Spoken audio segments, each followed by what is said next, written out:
Sebutkan salah satu contoh teknologi komunikasi digital pada masa ini yang Anda ketahui. Apa saja manfaat dan teknologi komunikasi secara singkat menurut pemikiran Anda? Coba jelaskan. Baik, terima kasih. Saya akan mencoba menjawab pertanyaan dari Dewan Juri.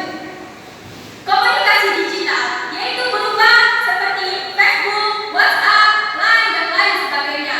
Dan ini memudahkan kita untuk menjalin hubungan dengan orang yang jauh dan juga menambah pengetahuan kita serta menambah teman-teman. Kemudian komunikasi digital ini berupa sebagai internet dan juga dapat digunakan dapat digunakan sebagai pengembangan diri. Namun apabila disalahgunakan, komunikasi digital ini berdampak sangatlah buruk pada para pelajar. Sekian, terima kasih.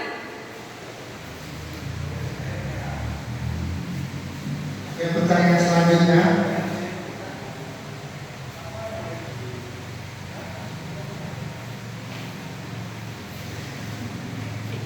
Coba Anda uraikan mengapa kedisiplinan dapat dikatakan kunci keberhasilan dalam mencapai tujuan. Baik, terima kasih. Saya akan mencoba menjawab pertanyaan dari Dewan Juri. Mengapa kedisiplinan menjadi kunci keberhasilan? Karena apabila seseorang disiplin dalam setiap kegiatan, maka dia akan dinilai oleh para orang-orang dengan nilai yang bagus. Kenapa seperti itu? Misalnya seperti tepat waktu untuk berangkat ke kelas atau ke kantor atau kemanapun kita pergi, maka kita harus berdisiplin dan juga mengikuti peraturan-peraturan yang berlaku. Misalnya seperti apabila kita disuruh untuk berseragam apabila kita diwajibkan untuk berseragam putih abu-abu pada hari Senin sampai Selasa atau menggunakan batik dari hari